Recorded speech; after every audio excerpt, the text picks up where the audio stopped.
It was supposed to be one of those ordinary fall nights in Anniston, Alabama, when the air felt sharp with the first hint of cold and families huddled in the town's old community center. Parents parked their cars along the cracked sidewalk where orange leaves clung to puddles of rain from earlier that afternoon. Inside the building, warm lights glowed on polished wooden floors that creaked with the weight of generations. Volunteers hung banners that read Autumn Recital in looping red letters. The smell of cheap coffee drifted from the lobby, while folding chairs scraped along the floor as families settled in to watch the children perform. Helen Harper sat in the second row, smoothing the skirt of her navy dress over her knees, watching her twin daughters, Emily and Madison, fidget on the stage steps waiting for their turn. James Harper, her husband, leaned in whispering a joke to calm them. She smiled, but her fingers twisted in her lap, betraying a quiet anxiety. Emily and Madison Harper were 9 years old and inseparable. They shared everything from a bedroom to inside jokes spoken in giggles that no one else could understand. But even from her seat, Helen noticed the difference tonight. Madison was quiet in a way that unsettled her mother. She sat rigid on the old piano bench as the MC called their names and the girls rose to take the stage. Emily flashed a wide, gap-toothed grin at the audience, hair tied back with a ribbon that bounced as she walked. Madison held her sister's hand, but her eyes stayed fixed on the floor. Helen felt a small shiver run through her despite the heated room. She tried to catch Madison's gaze, but the girl would not look up. She did not want to admit to herself that she had noticed this change for weeks now. The piano stood at the center stage under a single bright spotlight. When the girls sat side by side to begin their duet, the chatter of parents and siblings hushed to silence. The recital was a town tradition that offered a moment of pride and maybe relief for parents who worried their kids might never amount to much. Emily's fingers moved confidently across the keys. Madison followed, but lagged slightly behind as though distracted or unsure of the piece they had practiced for months. The off notes were subtle enough that only Helen winced, James squeezing her hand to reassure her. The song ended with polite applause that rose louder as the audience remembered these were just kids. Emily beamed with satisfaction, but Madison kept her head low as they stood and curtsied. Helen's applause slowed as she watched her daughter's flat expression. After the performance, the foyer filled with families taking photos under the banners. Parents congratulated one another and swapped news about school and work while kids ran underfoot waving programs like flags. Helen tried to focus on Emily's bright chatter about how well she thought they had done, but she kept glancing at Madison, who lingered behind. Madison refused to meet anyone's eyes. When James asked if she was okay, she only nodded and mumbled something no one understood. Helen crouched down and tried to hug her, but Madison turned slightly away. The tension in Helen's chest made breathing feel difficult. She blamed herself, wondering if she had pushed too hard during rehearsals at home. James seemed to notice her unease and gently suggested they all take a bathroom break before driving home. The community center's restroom was down a narrow hall lined with faded photos of past recitals. A soft fluorescent light buzzed overhead. Helen nudged the girls toward the door and said she would wait outside with James. The hallway smelled faintly of bleach and old pipe leaks. Emily took Madison's hand and led her in, glancing back at her parents. Helen watched the door swing shut with a slow squeal from the old hinges. She shifted from foot to foot, trying to make small talk with James, who checked messages on his phone. A minute passed, then another. The low hum of voices from the lobby seemed to grow distant as she strained to hear anything from inside the restroom. She felt the prickling sense of unease that often settled on her shoulders since the girls were born. Eventually, the door creaked open and only Emily stepped out. She held her hands clasped in front of her, twisting her fingers nervously. Helen felt her heart drop in a way she could not explain. She asked where Madison was. Emily's eyes darted past her parents to the wall, then the floor. She said Madison was still inside. She said Madison wanted to be alone for a minute. James frowned and stepped forward, calling into the restroom in that careful tone adults use when trying not to frighten children. But no answer came. Helen moved quickly past him, pushing open the door. The old tile floor was wet near the sinks. The stalls were empty except for one with its door swung wide and an open window above the toilet, letting in a breath of cold autumn air. Helen felt the blood drain from her face as she turned back to James, who stood frozen in the doorway. The normal evening had cracked open, revealing something they could never close again. James stood rooted in the bathroom doorway as Helen turned back to face him with eyes wide and unblinking.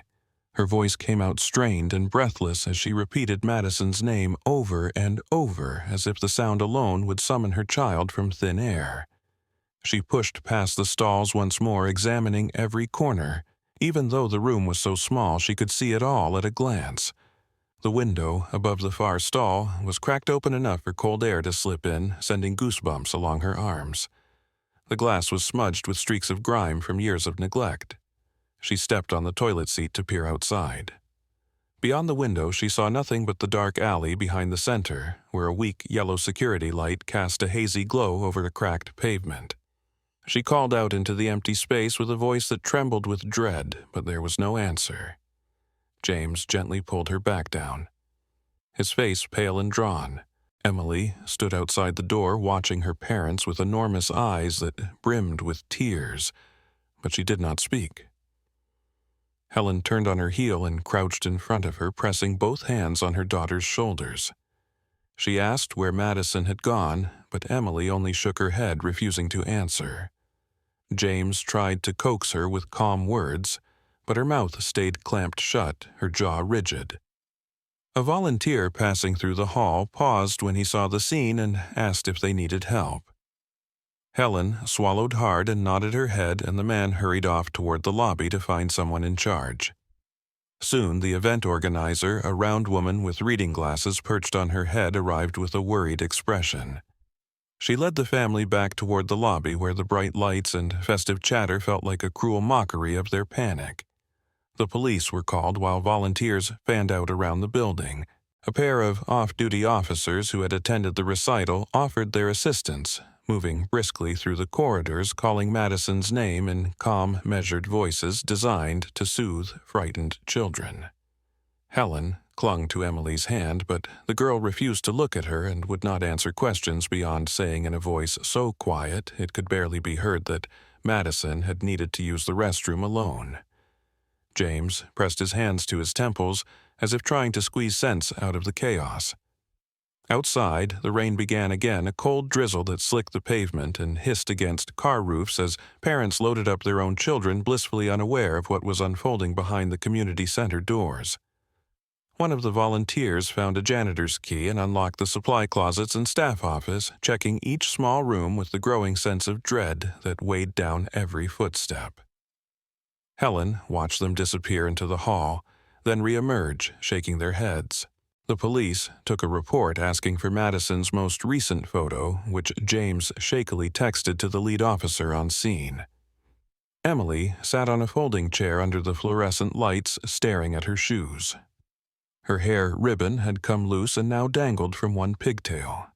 Helen noticed it and felt a wave of nausea, as if the world had tilted under her feet. The lobby, that had been so full of laughter an hour ago, now seemed hollow and echoing like a cavern. Outside, officers walked to the perimeter with flashlights that bobbed in the darkness. A K-9 unit was called in from the nearby county station to help with the search. Neighbors who had left the recital early returned to ask questions and offer help, but their faces tightened with unease as they learned the details. James walked stiffly to the edge of the parking lot, scanning the rows of vehicles that now sat dark and silent.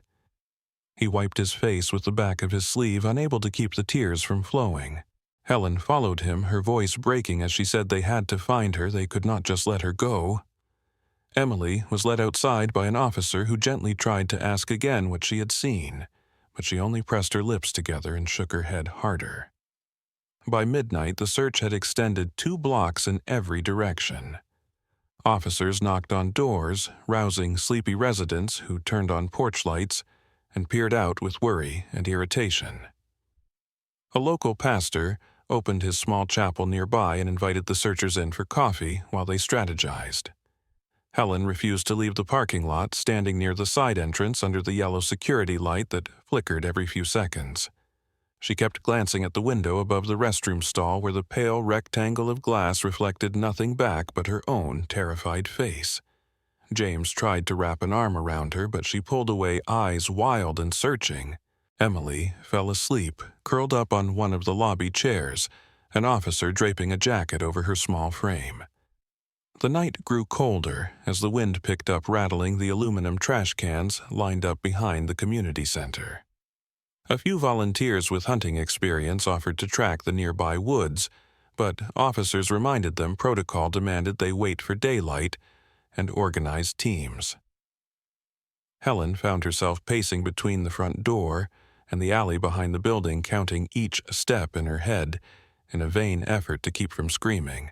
She felt the growing sense that something had been set in motion that could not be stopped.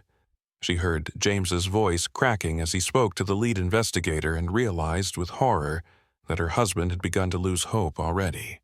As dawn approached, the police shifted tactics, deciding to pull back the volunteers and focus on establishing a command center.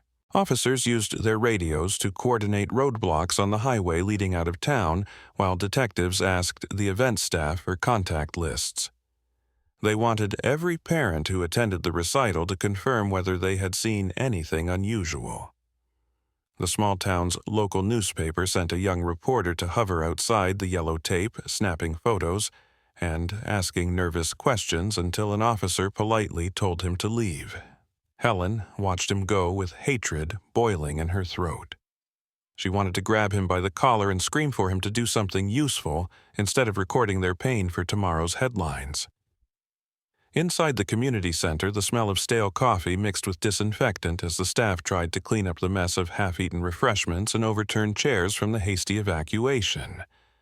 Emily woke up crying and could not be comforted. She babbled that she wanted to go home, but when asked directly about Madison, she froze again, falling silent with her arms wrapped tight around her knees. Helen looked at her daughter and felt a stab of guilt that nearly sent her to the floor. She wondered if somehow she had failed them both. James kept speaking with the police, but his voice sounded thin and broken. An officer gently suggested they might want to go home for a few hours of rest, and Helen wanted to laugh in his face, but she had no laughter left in her. Helen walked slowly across the community center parking lot as the morning sun lifted over the rooftops in a pale streak of light. Her face felt numb, as if the cold had settled into her bones during the endless hours of waiting. James stood beside her, clutching a paper cup of coffee that had long since gone cold. He did not drink it. Neither of them had slept. Emily had finally been taken home by Helen's sister, who promised to keep her distracted for a few hours. Helen pressed her hand to her eyes, feeling the heavy ache behind them. An officer approached with measured steps and asked gently if she remembered Madison's exact clothes. She recited every detail from the purple leggings to the patent leather shoes that always squeaked on tile floors. The officer wrote everything down in a small notepad before thanking her and moving on to the next family member to gather statements. A police dog handler emerged from the alley behind the building, holding a leash clipped to a German shepherd. The dog circled with its nose low to the asphalt, pausing now and then to sniff at discarded coffee cups or bits of candy wrapper. Helen held her breath, watching the animal work. The handler spoke softly into a radio while the dog suddenly jerked toward the far end of the lot, where a narrow sidewalk curved behind the old storage building. Helen's chest tightened. She gripped James's arm as they followed at a distance. The handler crouched down, examining the cracked concrete. He placed a small orange flag on the ground, marking a spot near the edge of the weeds. Helen knew without asking that the dog had found Madison's trail. For a flicker of a moment, hope flared bright and painful in her heart. The officers fanned out along the sidewalk as another handler arrived with a second dog. Neighbors gathered behind the yellow tape, straining to see what was happening. Helen heard the low murmurs of speculation drifting through the cold air. Someone whispered about an old maroon sedan parked there last night. Another voice said it had been gone by the time the police arrived. She turned to James, her voice hoarse, as she asked if he remembered any car parked along the back fence when they arrived for the recital. He shook his head and looked away. His eyes filled with a blank despair that made her feel even more alone. She tried to swallow the rising wave of panic. She needed to stay clear-headed, but her thoughts kept splintering in every direction. Hours slipped by as the police canvassed the neighborhood. They knocked on doors and asked questions about any vehicles or strangers seen near the community center that evening. Some residents remembered a maroon sedan idling without headlights around 9 o'clock. One woman insisted she had glimpsed a man sitting inside with his head down as if avoiding notice. An officer noted her statement and thanked her before moving to the next house. Helen listened to each account with a growing sense of dread. Every small clue felt both hopeful and terrible, as if it carried the weight of some final truth they were not prepared to hear. A detective named Ward approached to explain that they would issue an Amber Alert before noon. Helen nodded numbly, trying to absorb the information. By midday, reporters had returned with cameras that whirred quietly as they filmed the scene. Helen wanted to scream at them to leave, but she kept her arms folded tight across her chest and stared straight ahead, refusing to give them the satisfaction of her tears. James walked over to the edge of the lot and leaned against a lamppost with his face buried in his hands. No one tried to comfort him. The tension had grown too heavy for words. A volunteer brought Helen a blanket that she accepted without thanks. She wrapped it around her shoulders and sank onto the curb, feeling her body tremble uncontrollably. For the first time in her life, she understood how grief could break a person into something unrecognizable. The detectives returned to the community center to review security footage again. Helen watched them through the glass doors as they huddled around a monitor, replaying the same grainy videos over and over. The footage showed Madison and Emily leaving the restroom together. Madison glanced over her shoulder as if checking for something. They walked side by side to the exit near the alley. Then the angle shifted as they moved out of frame and disappeared into darkness. Helen pressed her hand to her mouth as she realized Emily had never mentioned that they walked out together. The girl had insisted they had parted ways inside the restroom. The contradiction sent a sick shiver through her spine. She wondered if Emily had forgotten in the confusion or if she had been hiding something out of fear. Detective Ward stepped out to meet her again, his face lined with fatigue. He said they would expand the search radius and bring in more officers from the neighboring county. He asked if there were any family, friends, or relatives Madison might have trusted enough to leave with. Helen shook her head, but the question planted a seed of doubt she could not shake. James returned to stand beside her, silent and withdrawn. The two of them watched as the search teams moved from door to door, taping up flyers with Madison's photo. The smiling picture of her daughter seemed like a cruel parody, now a bright image frozen in time that bore no resemblance to the nightmare that had unfolded in those few minutes of darkness. By afternoon, a makeshift command center had been set up inside the gymnasium.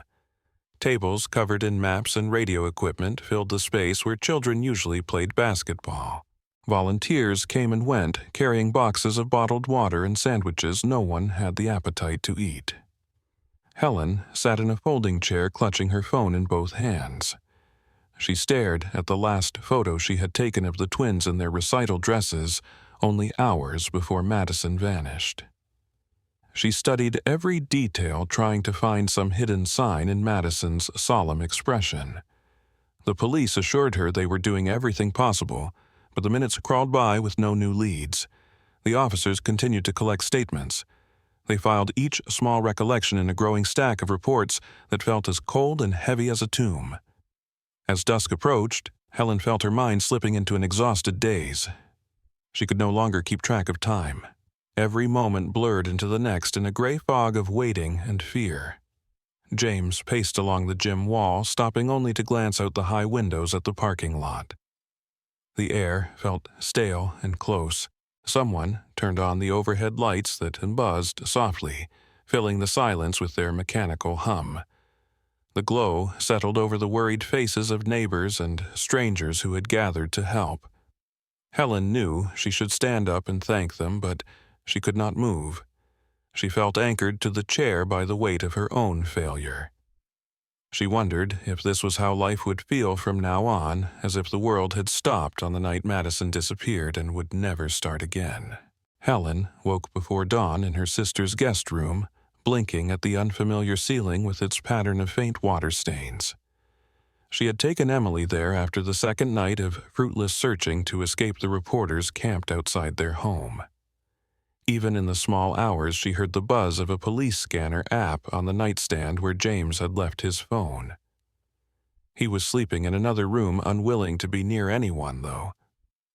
Helen heard the restless creaks of floorboards when he paced at night. She turned over, trying to will herself back to sleep, but every time she closed her eyes, she saw Madison's face pale and uncertain in that recital photo they kept handing out to volunteers.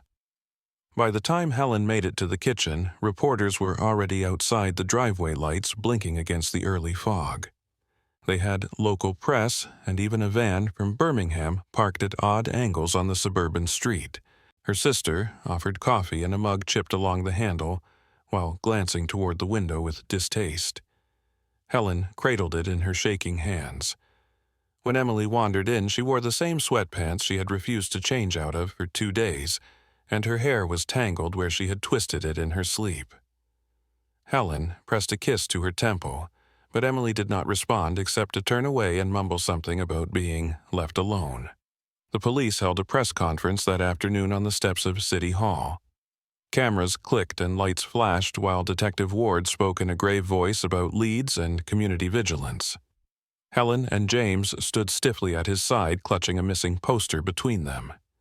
Helen felt her stomach turn as she watched the reporters scribble notes and speak into microphones as if this nightmare was just another assignment. She caught the eye of one young woman who lowered her camera for a moment to mouth a soft apology. Helen wanted to scream at her to stop being sorry and start helping. Instead, she tightened her grip on the poster until the paper crumpled and the edges dug into her palm. When it ended, James refused to speak to any of them and walked away down the marble steps, ignoring the shouts of questions. Helen stayed because she could not move. She watched Emily huddle against her aunt near the police car that would ferry them home under escort. Emily was pale and silent, with her eyes fixed on the ground. Later, Helen learned that Emily's face had been broadcast live all over the evening news, her tearful interview replayed on loop. The news anchor's voice sounded gentle and measured, asking Emily if she had seen anything. Emily's words were halting and quiet as she said she had told Madison it would be okay if she went. The phrase repeated itself over and over in Helen's mind until she thought she might go mad from hearing it. Emily sat in her room with the door closed, refusing to come out even when her aunt brought her dinner on a tray. Helen stood outside listening to her daughter's muffled crying. She wanted to go in and hold her, but felt frozen in place by fear of what Emily might say. When James finally came home long after dark, he looked at her with an expression she could not read. He poured himself a glass of water at the sink and drank it slowly without speaking. Helen wanted to ask if he blamed her, or if he was blaming himself. The silence between them stretched so long it felt like another wall built inside the house. The local paper ran Emily's interview on the front page with the headline, "Town Desperate for Clues in Child's Disappearance." Helen forced herself to read it, while her hands shook so badly she had to set the paper down twice. It described the community center in detail, naming every staff member who had been working that night. It quoted witnesses who recalled the twins leaving together, though they could not agree on whether anyone else had been near them. A parent claimed to have seen a maroon sedan idling behind the building. Another insisted there was no car at all. The contradictions made Helen feel like the entire world had split into pieces that refused to fit back together. Emily's therapist came to the house at Helen's request. She sat cross-legged on the carpet across from Emily, who would not meet her eyes. Helen listened from the hallway as the woman asked about Madison in a gentle voice that never wavered. Emily only shook her head, pressing her knees tighter to her chest. When the therapist asked about the recital, Emily mumbled that Madison had been scared and did not want to do it. Helen covered her mouth with her hand to keep from crying out. She wondered what had happened on that stage that had terrified her daughter so badly. James spent his days walking the neighborhood, handing out flyers. Helen saw him from the window, moving with a stiff determination that frightened her. He barely slept. She heard him muttering under his breath at night, repeating Madison's name like a prayer or a curse. When the police stopped by to update them, he sat in the corner with his arms folded, refusing to speak. Detective Ward tried to reassure them the investigation was ongoing, but even he seemed exhausted. Helen noticed his eyes were bloodshot, and the lines in his face had deepened since the night Madison vanished. The media attention grew more frantic as the days passed. Reporters dug up old stories about crime in Anniston. They interviewed neighbors who had only vague recollections of the family. Helen watched one segment in horror as a neighbor described Madison as quiet and odd in a tone that suggested blame. She wanted to drive to that woman's house and scream in her face, but instead she turned off the television and sat in the dark with her head in her hands. She felt rage burn in her chest, but it had nowhere to go. Social media erupted with theories and accusations.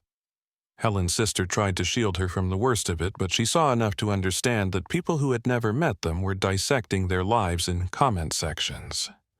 Strangers called her negligent. Others blamed James. Some accused Emily of lying. Helen felt sick reading the words and had to close her phone and toss it onto the couch. But the words clung to her mind like thorns.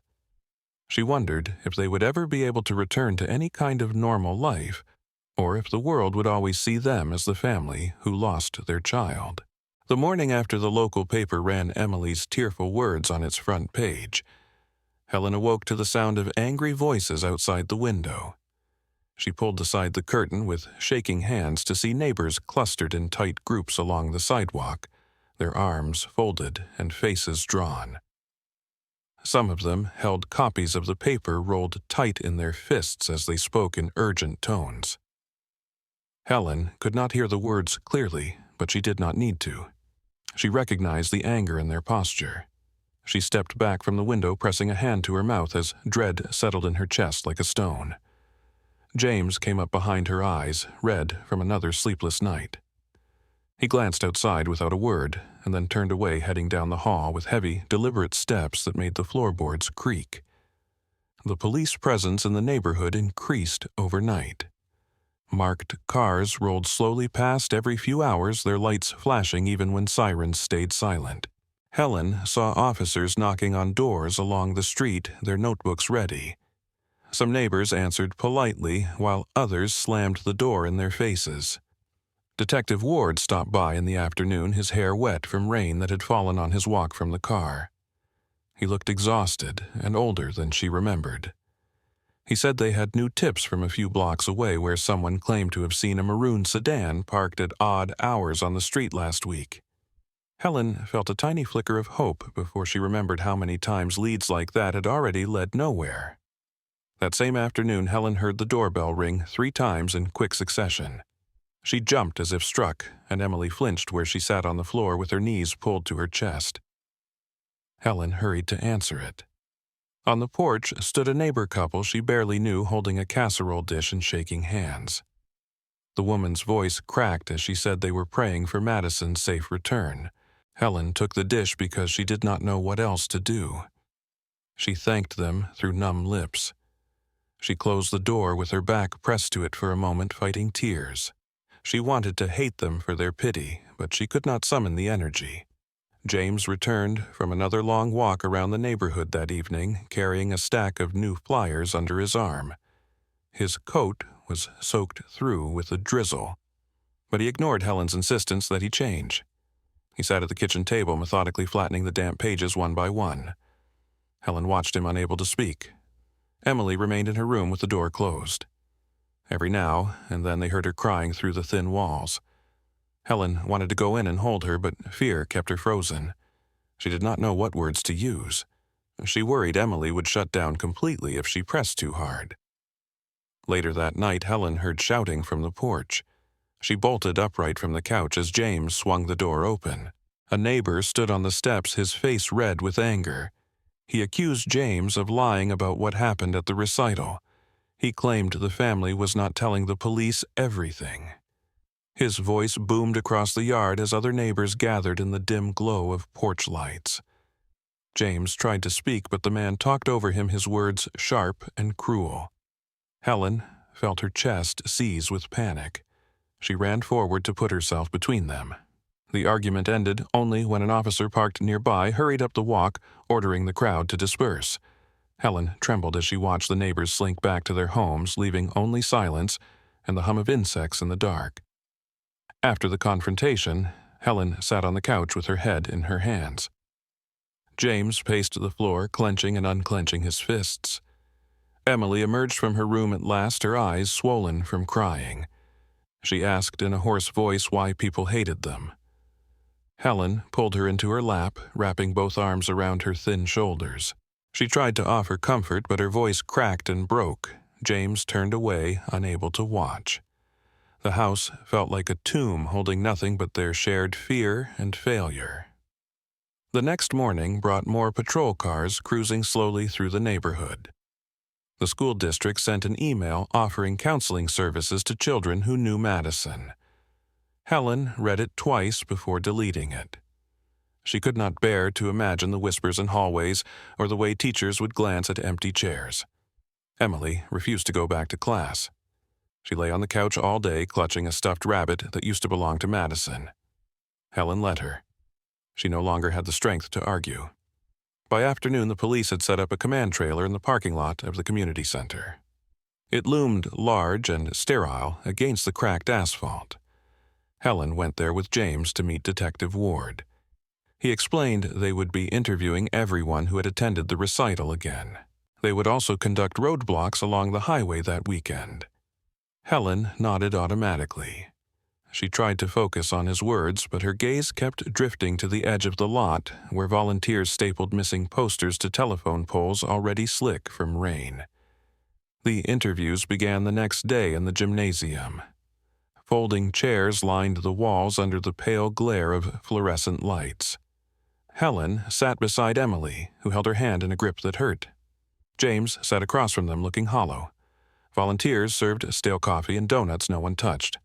Officers moved from family to family with patient, determined voices. When it was their turn, Emily shrank into Helen's side, refusing to speak. The detective tried gentle questions about that night. He asked about Madison's mood during the recital. Emily only shook her head. When pressed, she began to cry so hard she could not breathe. Helen wrapped both arms around her, telling the detective to stop. He did. He sat back in his chair, rubbing his temples with tired hands. Rumors spread fast through town after the interviews. Helen overheard them at the grocery store, where she tried to buy milk without meeting anyone's eyes. She heard two women at the checkout whispering that Emily must know more than she was saying. Another man loudly speculated that James had driven Madison away himself. Helen abandoned her cart and fled to the parking lot, where she sat behind the wheel with her head on the steering wheel, sobbing so hard she shook. When she finally went home, she found James on the porch staring into space. He did not ask why she was late. He only moved aside so she could open the door. Weeks turned into months as winter settled heavily over Anniston, bringing gray skies and brittle winds that rattled the old windows in Helen's house. The holiday lights that neighbors strung along their roofs seemed garish and mocking to her. She left theirs boxed in the attic, refusing to pretend. Emily spent entire afternoons curled under a blanket on the couch watching cartoons without laughing.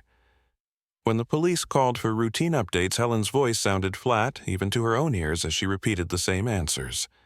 James no longer joined those calls. He would sit at the table with his eyes locked on the dark window, refusing to speak unless pressed.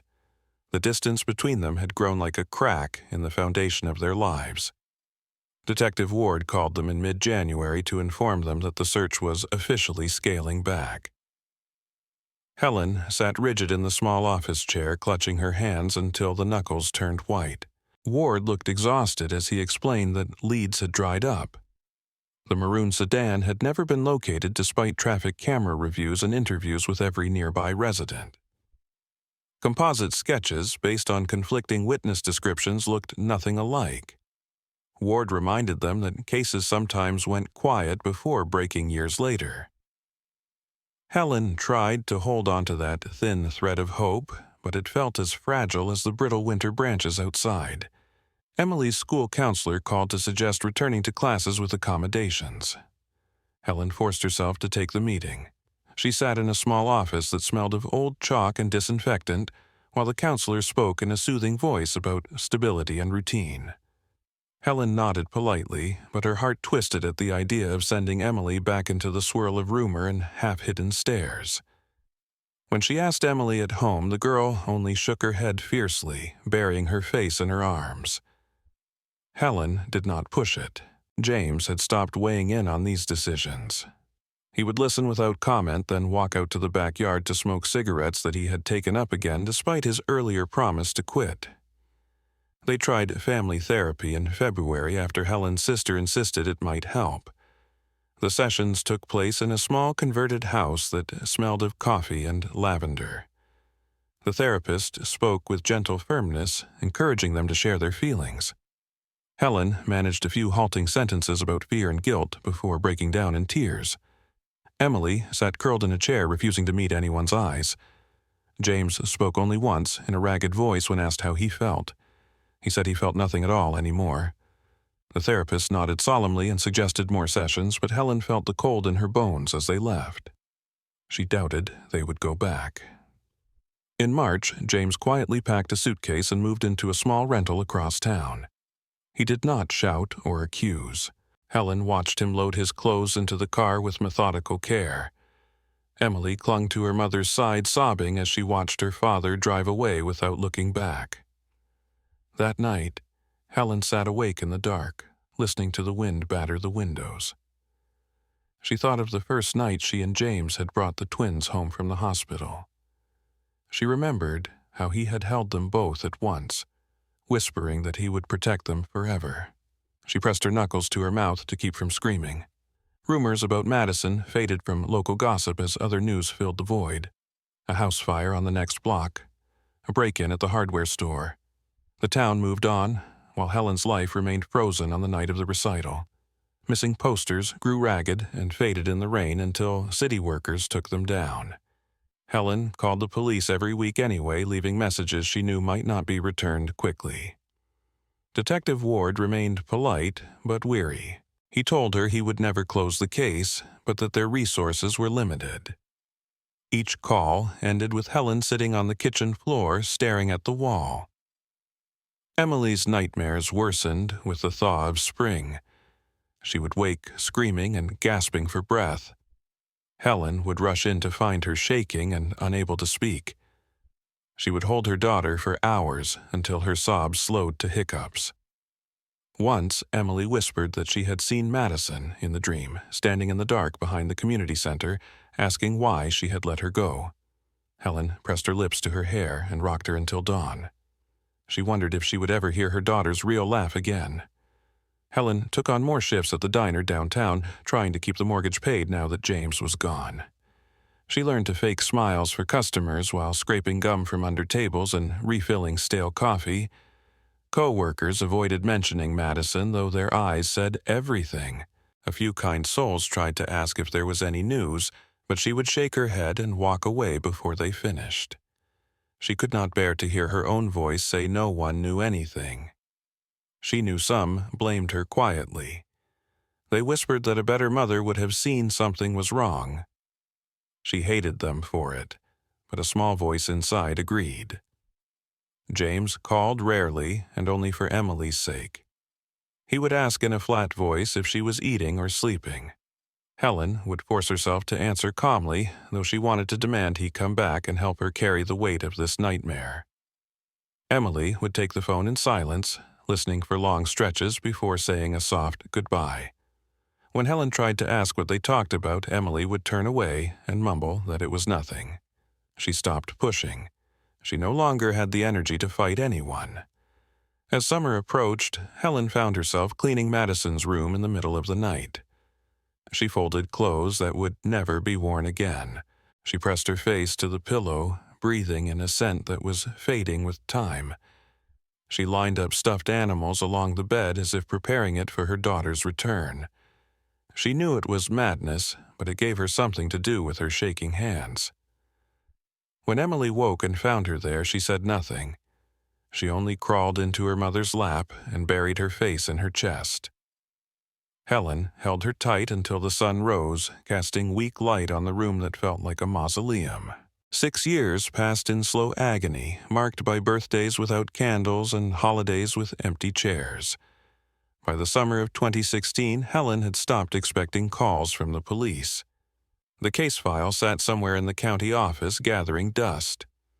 The flyers with Madison's gap-toothed grin had long been removed from the telephone poles. Emily had grown into a teenager with wary eyes who avoided mirrors and flinched at sudden sounds. She spoke little to anyone, especially her father, who now lived in a small apartment across town. James and Helen had learned to conduct the bare minimum of conversation about bills and visitation without mentioning Madison's name. The unspoken agreement was the only way to keep the words from breaking them all over again. One suffocating August afternoon, Helen sat behind the register at the diner, flipping through a battered newspaper someone had left behind.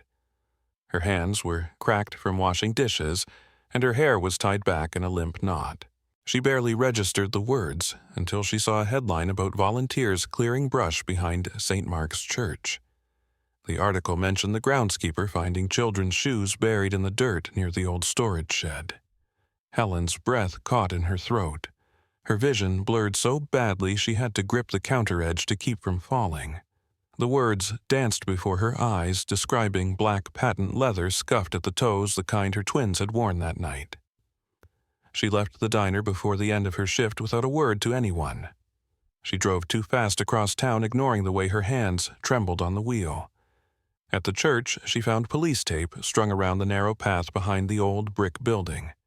The storage shed door was propped open, tools and bags of lime stacked haphazardly inside. A detective she recognized stood near the tape, talking quietly to another officer. Helen barely managed to speak his name before dissolving into sobs that shook her so hard her knees buckled. The detective reached for her, but she pulled away, gasping for air that would not come. She kept repeating Madison's name, as if it would conjure her from the shadows. James arrived half an hour later after someone called him at work. He parked crookedly at the curb and ran to Helen's side. He looked worse than she had ever seen him. His hair was unkempt and deep lines carved into his face. For a moment, neither of them spoke. They simply stared at the trampled grass and the yellow tape that fluttered in the breeze. Then he wrapped an arm around her shoulder. She did not pull away. Together, they listened as the detective explained they had recovered the shoes buried beneath a few inches of earth. The description matched the shoes Madison had worn the night she disappeared. The shoes still bore faint traces of both girls' DNA on the insoles. Helen felt the words settle over her like wet concrete. They took her downtown to give another statement. Helen's voice cracked every few words. She tried to describe again what the shoes had looked like brand new, and how Madison had scuffed them on the sidewalk outside the recital hall. James sat beside her, but spoke little. He kept his hands folded in his lap, staring at the floor. When asked if they had any reason to believe Madison might have been brought to that church, Helen shook her head violently. She could not understand it. The church was only a mile from the community center. How could no one have found her there before the detective promised they would search the entire property with cadaver dogs? Helen squeezed her eyes shut against the words. She wished he would stop talking. News crews arrived before dusk. Helen watched them from the back seat of her car as they set up tripods along the street. She hated the way they adjusted their hair and makeup in side mirrors before going live. She hated the hush that fell over the neighborhood as curious onlookers gathered on porches. Emily sat beside her silent with wide eyes. She had not spoken since Helen picked her up from her aunt's house. Helen reached for her hand, but Emily pulled it back and turned her face to the window. When the reporter began describing the discovery in bright professional tones, Helen screamed so loudly she startled herself. James turned and wrapped both arms around her, his face pressed to her shoulder, but she kept screaming until her voice broke. They spent the night at Helen's sister's house because neither of them could face going home.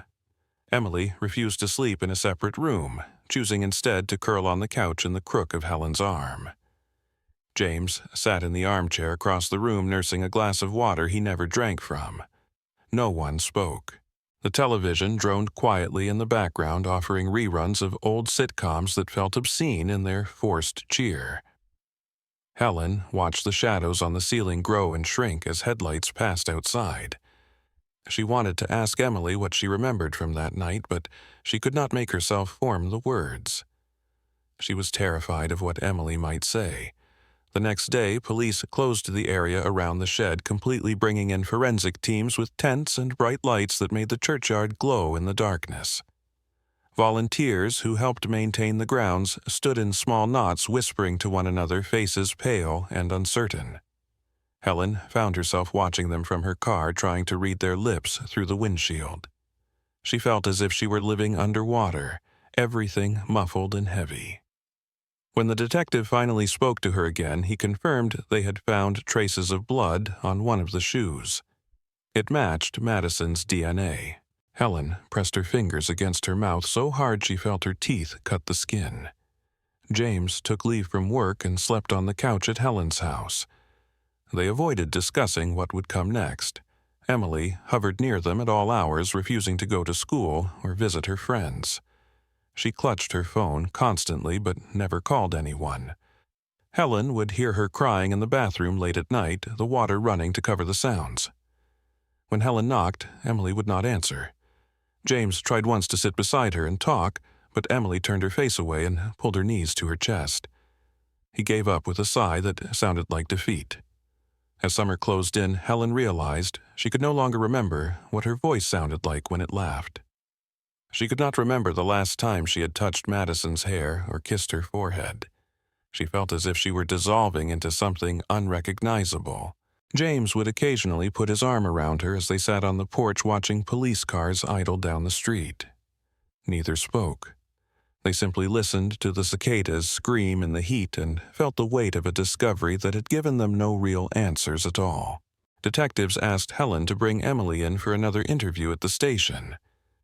Helen hesitated for days, pacing the small living room while Emily watched her with guarded eyes. She hated the thought of making her daughter relive that night, but the police insisted they needed to clarify old contradictions. On the morning of the appointment, Helen woke before dawn with her heart pounding and sweat cold on her back. She brewed coffee with shaking hands, spilling grounds across the counter. She sat at the table until the clock ticked past 8, staring at the wall in silence. Emily, dressed slowly in jeans, and an oversized hoodie pulling the hood tight around her face even though the morning was already humid. She did not speak as Helen drove them across town. The radio stayed off. Helen kept glancing at her daughter's profile, looking for some crack in the stoic mask.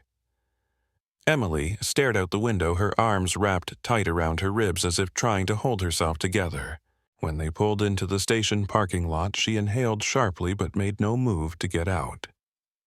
Helen placed a hand on her knee, feeling how tense the muscle was beneath her palm. Inside the station, they waited in a small room with stale air and faded posters about safety on the walls. Emily sat in the chair with her knees pulled up, resting her chin on them. Her hair fell forward, hiding her face. Helen sat beside her, tapping her fingers against her thigh to keep from screaming at the detective to hurry. Finally, Detective Ward arrived carrying a thick folder. His eyes were lined and tired, but his voice was soft. He sat across from Emily, leaning forward carefully. He explained they had found new evidence and needed her help to understand. Emily did not speak for several minutes. Helen thought Ward might give up, but he stayed quiet, letting the silence stretch. Finally, Emily's voice cracked as she whispered that she did not want to remember. Ward's expression did not change. He said he knew it was hard, but reminded her Madison deserved the truth. Helen felt a sob building in her chest, but forced it down. She reached over to squeeze Emily's arm, but her daughter flinched so hard she pulled away. Ward continued gently asking about the recital night. Emily shook her head at first, then slowly began to speak. Her voice was thin and shaking. She said Madison was scared before the performance and did not want to go on stage. She remembered Madison crying in the bathroom stall, telling her she hated the music and felt sick. Emily said she told her it would be okay, that they would do it together.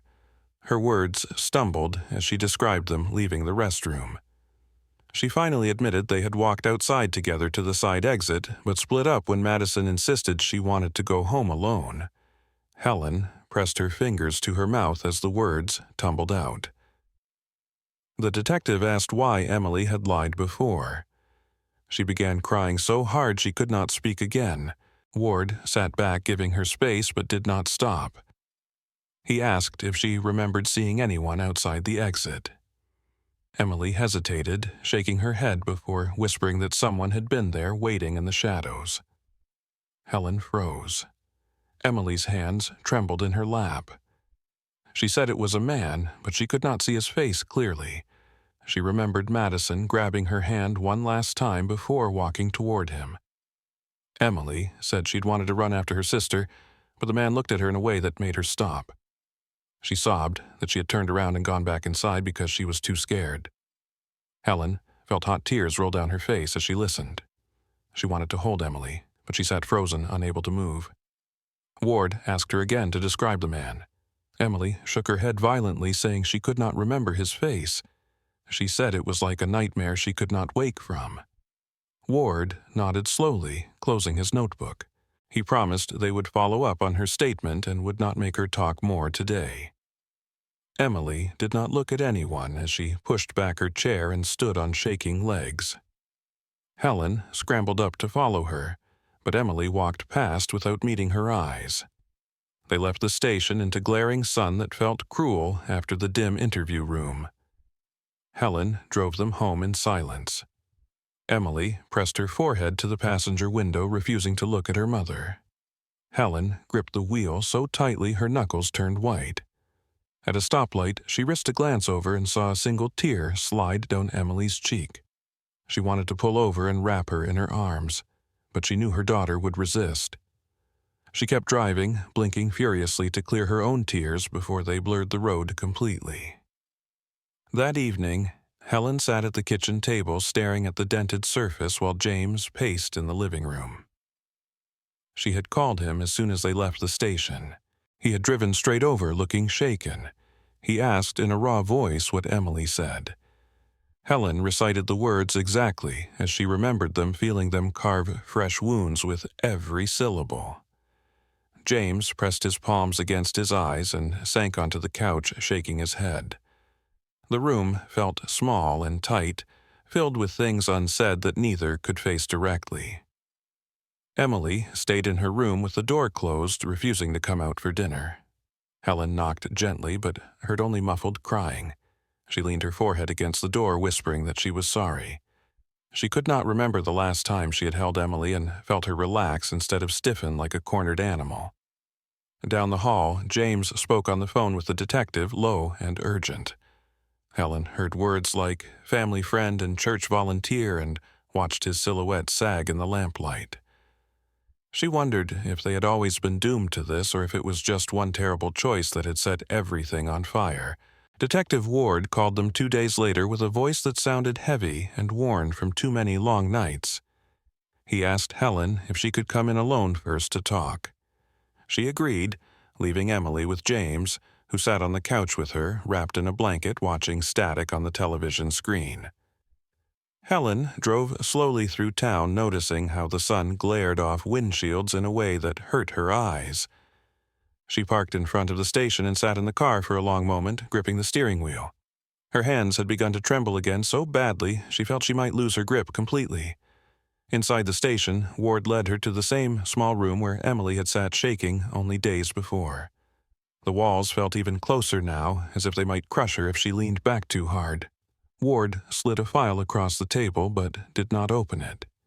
He sat with his elbows on the table and his fingers pressed together. He said in a tired voice that they had gone through old records of church volunteers. He asked her if she remembered Dean Sims. Helen felt her mouth go dry. She blinked at the name.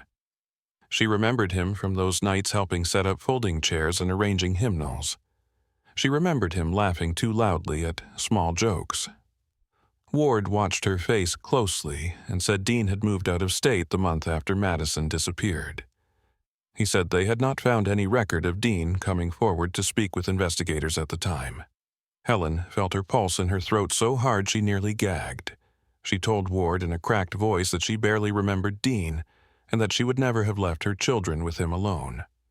Ward nodded slowly, as if expecting this. He explained that they had tracked Dean to Mississippi and that he had agreed to speak to them. He paused, then said Dean denied everything but could not explain why he left so quickly. Helen pressed her palm to the table, feeling how slick with sweat it had become. She went home that afternoon in a daze. James was waiting for her in the front yard, pacing with tight shoulders. When she pulled up, he walked to the car window, demanding to know what Ward had said. Helen struggled to find words as she opened the door and stepped onto the grass that felt brittle under her feet. She told him the name Dean Sims and watched his face go white. James cursed under his breath, then turned away with his hands on his hips. He said they should have told the police everything back then about the fight they had in the lobby that night. Helen shook her head, denying it even now, but James cut her off, telling her to stop pretending. Inside the house, Emily sat at the kitchen table, tracing circles in the condensation on her glass of water. She looked up when they entered, but quickly lowered her gaze. James began speaking too loudly, telling Helen they both knew why Madison might have gone willingly with someone that night. He accused her of lying by omission. Helen shouted back that he had always been too busy blaming her to see how scared Madison had been. The words spilled out in ugly fragments that filled the small room with heat. Emily finally slammed her glass on the table and screamed at both of them to stop before running down the hall and slamming her door. James slumped into a chair with his face in his hands. Helen felt the fury drain from her like water from a broken glass, leaving only exhaustion behind. She sat down opposite him and stared at the floor. Neither spoke for several minutes. Finally, James asked in a hoarse voice if Helen remembered telling Madison she needed to be polite to the church helpers. Helen felt something twist in her gut as old memories surfaced. She remembered scolding Madison for complaining that Dean gave her the creeps. She remembered telling her not to be rude. She pressed her fingers to her temples and felt the blood pounding in them. Emily did not come out for hours. Helen stood outside her door with her forehead pressed to the wood, whispering that she was sorry. She could hear the faint sound of Emily crying on the other side. James eventually left without a word, the screen door banging behind him. Helen listened to his car engine rumble down the street until it faded away. She slid to the floor in the hallway and pulled her knees to her chest. She felt as if she were breaking apart piece by piece. She wondered if this was how it ended, with everyone choosing their own corner to suffer alone. Detective Ward called again the next morning, asking if Emily might come in one more time to try and identify Dean in a photo lineup. Helen felt nausea roil in her stomach, but she agreed. She coaxed Emily out of her room with soft words and promises she was not sure she could keep. Emily's face was puffy from crying, and she would not meet her mother's eyes. At the station, she sat stiffly in the chair while Ward laid the photos on the table. Emily studied them with shaking hands. She hovered over Dean's photo for several seconds before nodding mutely. Her voice cracked as she whispered that he was the man in the shadows. Ward thanked her quietly, but his eyes were grim. He explained that Dean still denied any involvement and they had no physical evidence linking him to the scene yet. He promised they would keep investigating, but Helen could hear the doubt in his voice. Emily burst into tears again, sobbing that she did not want to think about it anymore. Helen gathered her into her arms, rocking her gently, while Ward watched with sorrow in his lined face. She could feel how small and frail her daughter had become in her embrace. When they got home, Emily retreated to her room without a word. Helen sat in the living room staring at the blank television screen. She tried to remember when the world had last felt safe or good. James called that night sounding small and broken. He asked if Emily was okay. Helen could barely speak around the lump in her throat. She managed to say they were surviving. She listened to his breathing on the line for a long moment before he whispered that he was sorry for everything. She closed her eyes and let the tears fall silently as she listened to the static between their words. Helen sat in the living room that smelled of stale coffee and old tears, listening to the ticking clock on the wall that felt too loud in the silence. The house was still, except for the occasional creak of the floorboards settling under weight that was not there. James had stopped coming by every day and now visited only once a week to see Emily. The last time he had come, they had managed to speak without shouting, but the words felt cold and formal between them. Emily had hovered in the doorway, watching them with guarded eyes, refusing to sit down until James left again. Helen could not remember the last time they had all eaten dinner together. She picked at her food alone every night, pushing peas around her plate until they went cold. The police continued their investigation, but the pace slowed like molasses in winter. Dean Sims had been questioned repeatedly, but always denied involvement in the disappearance. He admitted to knowing the girls and volunteering at the church, but claimed he had never been alone with them. When asked why he left town so quickly, he fumbled for words, saying he had family in Mississippi and wanted a fresh start. The detectives pressed him, but he would not break. Helen listened to their updates with hollow eyes, nodding mechanically. She wanted to shake them and demand they try harder, but her voice would not work anymore. She felt as if her throat had closed around every word. Emily refused to talk about the night of the recital anymore.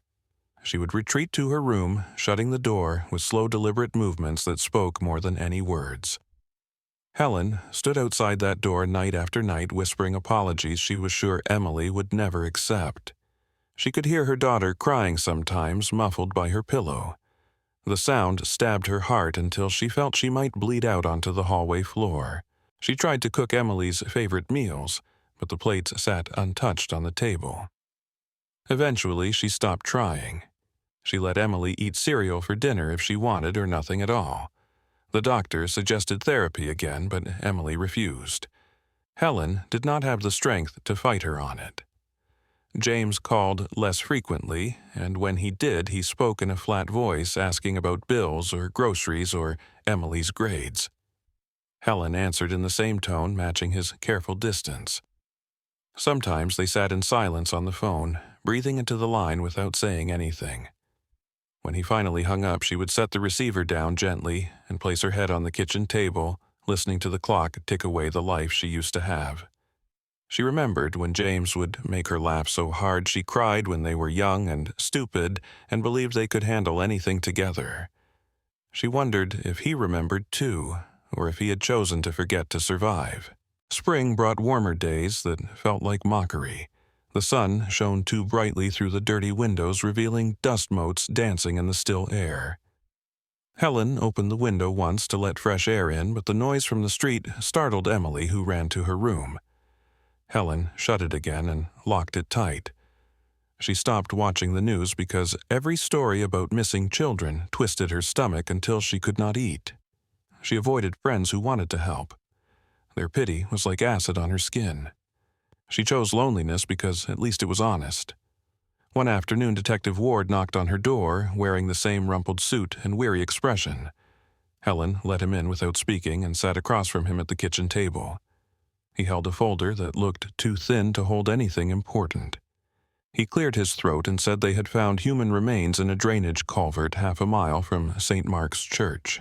Helen stared at him, unblinking, as he explained the bones were small, consistent with a child's age and build. They were waiting on dental records for confirmation, but they were sure it was Madison. Helen pressed her hands to her mouth, feeling bile rise in her throat. She excused herself to the bathroom where she vomited until her legs shook. That night, she sat on the couch with Emily, who had tucked herself into a corner like a wounded animal. Helen told her gently about the remains. Emily shook her head wildly and covered her ears, but Helen kept talking in a voice that cracked and broke. She told Emily it was not her fault. She said over and over that none of it was her fault, until her own voice failed her. Emily began to sob in great choking gasps that rattled the walls of the small room. Helen gathered her into her arms, feeling the sharp angles of her too-thin frame. She rocked her back and forth, whispering she was sorry until they both fell asleep, sitting up, their tears drying on their cheeks. The funeral was small and quiet. A handful of relatives and neighbors who still cared enough to show up stood in stiff lines watching the closed casket lower into the ground. James stood on the other side of the grave, his face gray and unreadable. He did not approach Helen or Emily. When it was over, Helen pressed her palm to the casket one last time before turning away. Emily clung to her side, her eyes hollow but dry. Neither of them spoke as they walked back to the car, their footsteps crunching on gravel. The wind rustled the dead grass around the headstones, carrying away every word they could not say. After the burial, Helen stood in Madison's empty room, looking at the bed made with crisp sheets no one would ever sleep in again. She sat on the edge and picked up a stuffed rabbit whose fur was worn from too many hugs. She remembered brushing Madison's hair before school, tying it with bright ribbons that never stayed in place. She remembered yelling at her for tracking mud through the house and then feeling guilty when Madison cried. She pressed the rabbit to her face, inhaling the faded scent of childhood. She whispered that she was sorry for failing her. She whispered that she loved her more than anything. James called that night. His voice cracked as he said he did not know how to do this. Helen told him she did not either. They sat on the phone, breathing together across miles of pain and regret. Emily listened from the hallway, pressing her back to the wall, tears sliding down her cheeks. She did not interrupt. She did not close her door this time. Helen asked James if he wanted to come over. He said yes in a voice so small she almost missed it. When he arrived, he looked like a man broken beyond repair, but he held Helen's hand like it was the only thing keeping him alive. Emily stood beside them, silent but close enough to feel their warmth. In the days that followed, they tried to talk about normal things. They asked Emily about her schoolwork. They argued softly about bills. They made toast and watched the coffee pot drip slowly. They cried together when no one was looking. They learned how to sit in silence without drowning in it. They began to visit Madison's grave once a week, bringing fresh flowers and telling her about their days. Helen always finished by promising they would keep going for her. James would squeeze her hand and Emily would lean her head on her shoulder. Thank you for watching this story. If you found it moving or thought-provoking, please take a moment to like and subscribe to the channel. Share your thoughts about the plot in the comments and tell us where you are watching from. Your support helps us bring more stories like this to you.